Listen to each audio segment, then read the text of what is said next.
Bom dia, senhores e senhoras. Antes de eu começar minha apresentação, eu gostaria de rapidamente falar algo que está relacionado à entrega desses folhetos para vocês. Bem, esse encarte é um artigo curto que eu fiz junto com o meu professor orientador de Fortaleza, feito no CRAS, que é relacionado à temática surdo na assistência social. É importante porque hoje a gente não encontra muitas publicações relacionadas e eu gostaria de relatar a minha experiência como pessoa surda, a dificuldade de acessibilidade, de ter um intérprete de Libras hoje no evento. Foi uma luta minha, sendo a segunda pessoa surda apresentando neste encontro um trabalho. Já aconteceu em Juiz de Fora, no evento anterior, em 2012, uma conhecida também, que ela participou do evento, foi apresentar um trabalho sobre a mulher surda. Foi um artigo que nós escrevemos e ela foi apresentar e teve prejuízos pela falta de acessibilidade no encontro até então, porque não existia intérprete, e aí ela foi prejudicada. Então agora eu tenho a experiência vindo neste encontro, quase ocorreu algumas questões de dificuldade, foi algo que eu lutei para que a acessibilidade me contemplasse. Isso é muito importante porque a acessibilidade é um direito, não é caridade, não é assistencialismo. É um direito, sim, das pessoas surdas, e se não levar isso em consideração, contradiz até a nossa atuação como assistente social. É interessante sempre a fala que a gente tem observado da igualdade, dos direitos, da participação, do acesso, mas tem que levar em consideração eu também como profissional que precisa de acessibilidade. O outro que eu distribuí é relacionado ao que eu estou falando aqui agora, onde é importante que o profissional assistente social leve em consideração também a acessibilidade para a pessoa surda nos lugares onde vocês estão atuando no momento, por exemplo, onde é importante que vocês levem isso como debate e se aprofundar, ok? Então agora eu vou começar realmente com o meu trabalho, a minha pesquisa. Esse é o tema: pessoas surdas, direitos humanos e o acesso à justiça. Eu sou mestranda agora, estudo em Fortaleza, Universidade Estadual de Fortaleza. Eu moro em Recife, mas estou estudando em Fortaleza no momento. E trabalho, sou assistente social na Justiça, como funcionária, mas agora no meu mestrado, o meu foco é maior pensando na acessibilidade da pessoa surda. Eu mudei para Fortaleza durante esse período, porque lá que está meu orientador, que o nome dele é o que está descrito aqui, e ele é pai de pessoa surda, então ele conhece as questões que envolvem o sujeito surdo. Isso fez o meu interesse de mudar para Fortaleza. A Ana Nicole, ela não está aqui agora, minha colega, ela é graduanda, está fazendo assistência social na Universidade de Fortaleza, e é um recorte que a gente fez bem curtinho do trabalho que a gente desenvolveu, principalmente também da minha dissertação, que é uma introdução, na verdade, do meu trabalho, com o objetivo de mostrar para vocês o que nos preocupa, que se torna objeto de pesquisa. E vamos ver que, de repente, no próximo evento eu consiga trazer o trabalho pronto, concluído, com todos os dados. Não, tá tranquilo.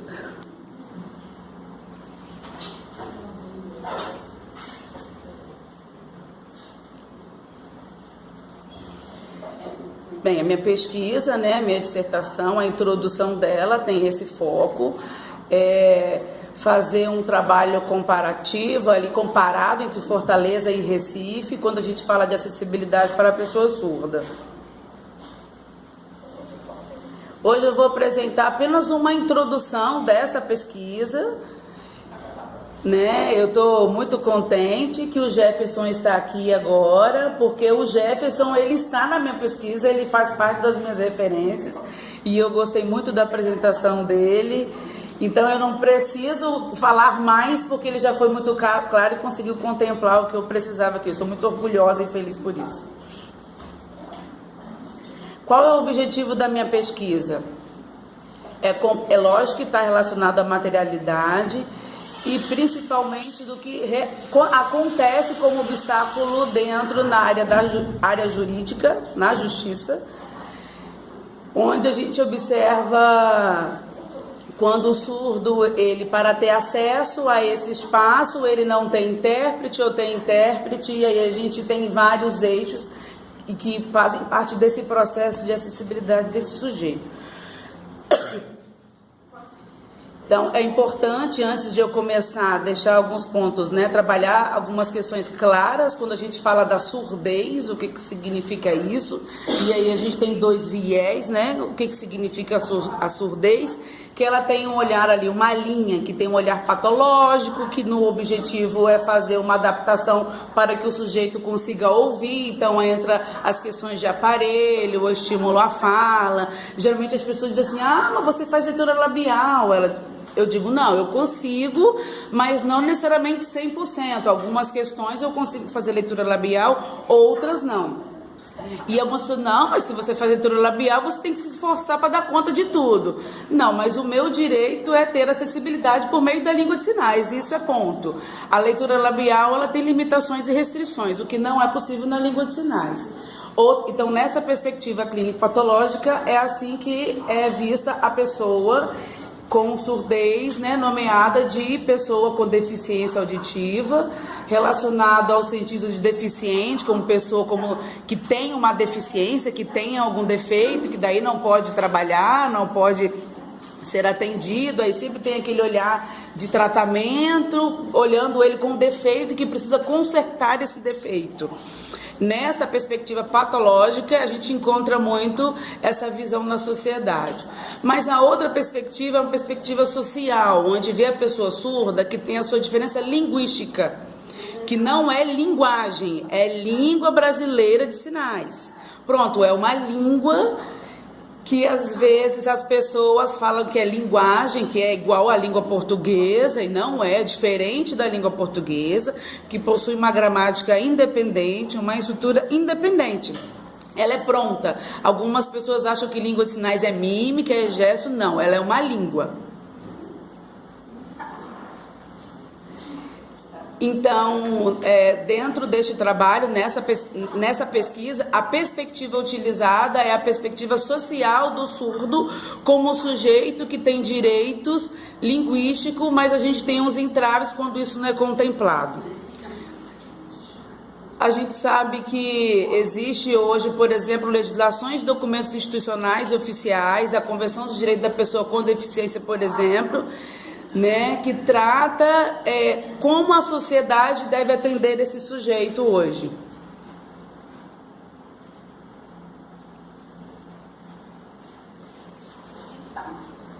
Bem, então quando eu coloco essa questão da perspectiva do surdo na perspectiva social, está relacionada, ok? Está relacionado à educação da pessoa surda. Mais ou menos 90% hoje das crianças surdas, elas nascem em famílias que pais e mães são ouvintes, que não sabem língua de sinais. Qual a interação dessa criança e qual a apropriação de língua que essa criança tem, vivenciando com familiares que não conhecem? Então, geralmente, o contato dela é na escola. Onde que ela vai aprender língua portuguesa? A gente estuda a língua portuguesa onde? A gente ouve, tem contato no dia a dia com a língua portuguesa, na sua interação. Mas e a criança surda? Onde que ela vai ter contato com o português? No caso dela, existe uma questão tardia, onde o acesso da língua de sinais e o acesso da língua portuguesa, ela se restringe na escola. Isso geralmente cria frustrações e reações de frustração nessa criança, nesse sujeito, por causa dessa aquisição tardia de uma língua. Aquisição de linguagem tardia. A história, ela evidenciou que na educação de surdos, mais ou menos na Idade Média, foi quando começaram ali alguns familiares, mais na nobreza, com filhos surdos, e que dali eles começaram a se preocupar na educação dessas crianças, mas com foco oral, na metodologia oral, de forma que elas pudessem ter acesso, por exemplo, à herança. Então, o foco inicial era ter um professor particular que ia na casa dessas crianças, desses familiares, e trabalhavam a escrita e a oralização.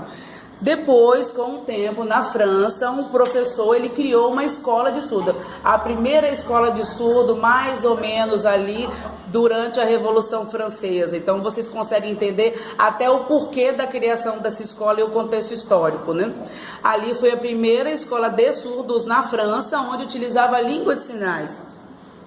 E sim, os surdos todos eram colocados, independente da sua classe econômica, ela estava nesse espaço.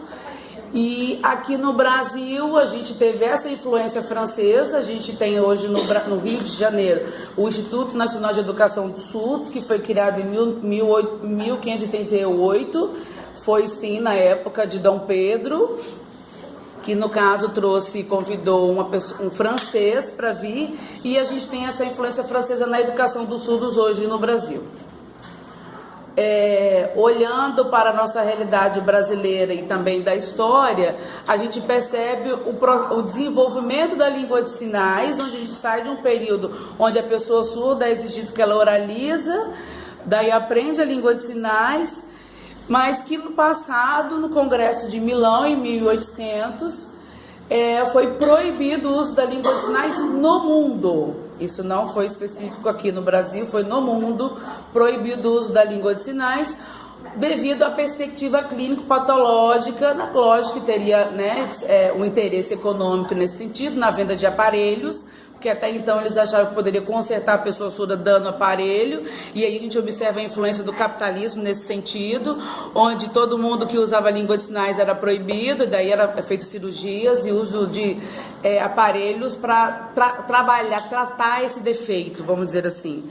Mais tarde, no século XX, a gente observa um movimento das pessoas com deficiência, mais ou menos na década de 60 e 70, isso no mundo, e lógico que o Brasil está incluído também nesse período, onde os surdos fazem parte desse movimento, a partir mais ou menos de várias associações do Brasil que são criadas, associações de surdos, onde, né, criado movimentos na área de esporte, de políticas também, na luta da pessoa surda por direitos para melhorar a qualidade de vida. Então, nesse processo, né, de luta da comunidade, das pessoas surdas, relacionado agora aos direitos humanos, em 1890, mais ou menos, começaram algumas pesquisas com um olhar humano sobre a língua de sinais.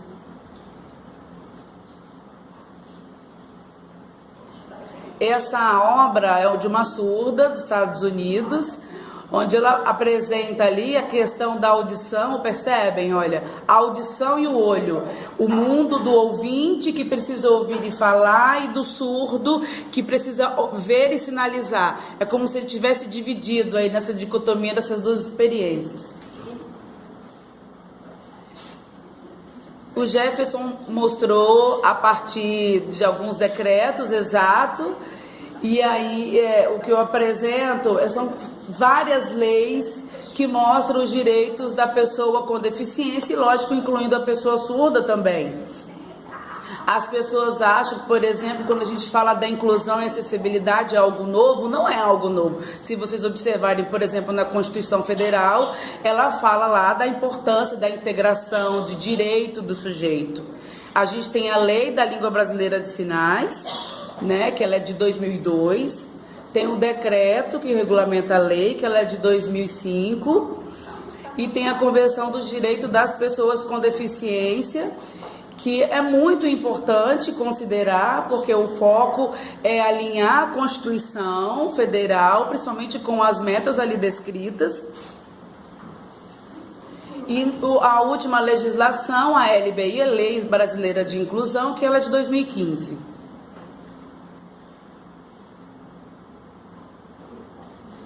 É muito importante que a gente entenda os direitos humanos dentro das suas especificidades, principalmente quando a gente fala da acessibilidade.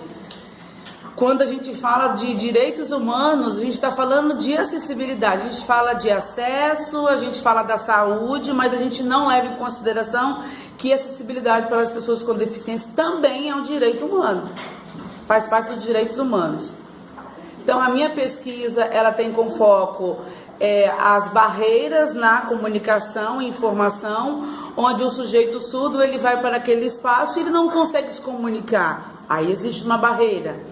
E além disso, a barreira atitudinal. O que seria a barreira atitudinal? Que se refere ao comportamento das pessoas naquele espaço, das pessoas que vão realizar o atendimento, geralmente, cadê sua mãe? Você veio sozinho? Não, mas eu tenho 30 anos, eu não preciso que a minha mãe esteja junto comigo. As pessoas acham que o surdo ele não tem capacidade, né? Então daí a gente tem vários comportamentos e atitudes que se tornam uma barreira nas instituições. Por exemplo, ontem na mesa, quando abriu para o debate, né, foi apresentado um vídeo antes pela associação que esse vídeo não tinha audiodescrição. Aí uma pessoa colocou, cadê a audiodescrição? Como é que o cego vai ter acesso a esse vídeo se ele não está enxergando? Então, querendo ou não, é sim uma barreira atitudinal, institucional, que não leva em consideração as demandas da pessoa com deficiência.